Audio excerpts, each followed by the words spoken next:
আসসালামু এভরিওয়ান, কেমন আছেন সবাই? আশা করি সবাই ভালো আছেন। আজকে আমি নিয়ে এসেছি পাস্তা রেসিপি, যেটা সম্পূর্ণ ঘরোয়াভাবে তৈরি করা হয়েছে। আর রাঁধুনি হচ্ছে আমার বড় বোন। তো সবার আগে তেল গরম করে নিব। তারপর হচ্ছে পেঁয়াজ কুচি দিয়ে দিব।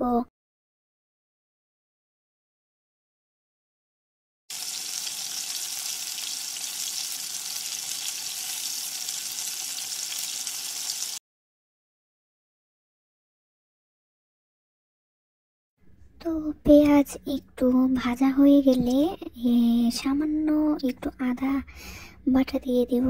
তারপর একটু জিরা বাটা দিয়ে দিব, কারণ গরুর মাংস দিয়ে রান্না করবে আজকে, তাই মাংস কষানোর জন্য আর কি সামান্য মশলা দিতে হয়েছে। আর হচ্ছে সামান্য একটু মরিচের গুঁড়ো দিয়ে দেব, যে যতটুকু ঝাল খেতে পছন্দ করে ঠিক তার অনুযায়ী আর কি দিতে হবে। মশলা কষানোর পরে সামান্য গরুর মাংস দিয়ে দিব।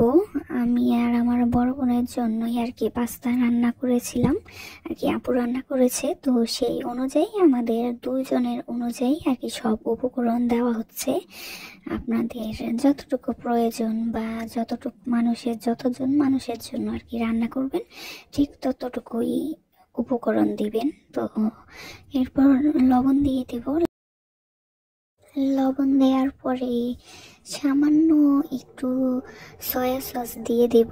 আসলে সয়া সস খাওয়া আমাদের শরীরের পক্ষে খারাপ, তবুও মানুষ আর কি সবাই আমরা বিপরীত দিকেই হাঁটি। তো যেটা আমাদের জন্য খাওয়া বারণ, সেগুলাই আমরা খাই। তো সয়া সস দেওয়ার পরে একটু পানি দিয়ে দিব। পানিটা দেব মাংসটা ভালো মতো সিদ্ধ করার জন্য। তো সিদ্ধ করার জন্য পরিমাণ মতো পানি দিয়ে দিব।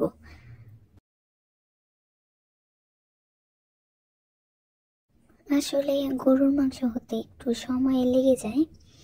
তো এর মাঝে দিয়ে দিব গরুর মাংসের যে মশলাটা আছে রাঁধুনির, তো সেটা একটু সামান্য পরিমাণ দিয়ে দিব, যাতে ঘ্রাণটা একটু সুন্দর আসে।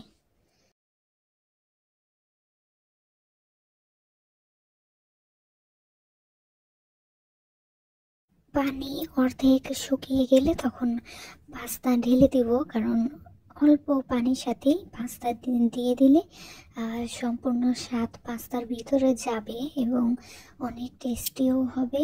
এই কারণে পানিটা অর্ধেক পরিমাণ থাকার সময় পাস্তাগুলো দিয়ে ভালোভাবে নেড়ে চেড়ে বাকিটুকু রান্না করতে হবে। পাস্তা দেওয়ার পরে ম্যাজিক মশলা যেটা আছে রাঁধুনির, তো সেই মশলাটা দিয়ে দেব। এটার নামেও ম্যাজিক এবং কাজেও ম্যাজিকের মতোই, স্বাদ দ্বিগুণ বাড়িয়ে ফেলে।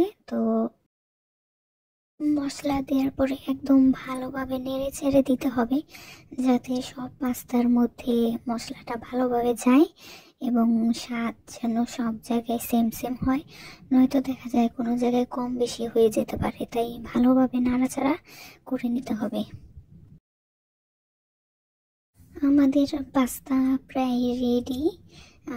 দেখা যায় বাইরে পাস্তা খাওয়ার থেকে বা রেস্টুরেন্টে খাওয়ার থেকে ঘরে বসে আপনি নিজে যদি বানান, তাহলে দেখবেন হেলদিও হবে এবং সম্পূর্ণ মানে বাইরের রেস্টুরেন্টের থেকে আর কি মজাও হবে। তাই ঘরে বানানোর চেষ্টা করবেন সবাই। তো এই তো আমার ফাইনাল লুক পাস্তার, আশা করি সবার ভালো লাগবে এবং সবাই বাসায় বসেই বানিয়ে খাবেন। আজকের রেসিপিটা এই পর্যন্তই। সবাই ভালো থাকবেন। আল্লাহ হাফেজ।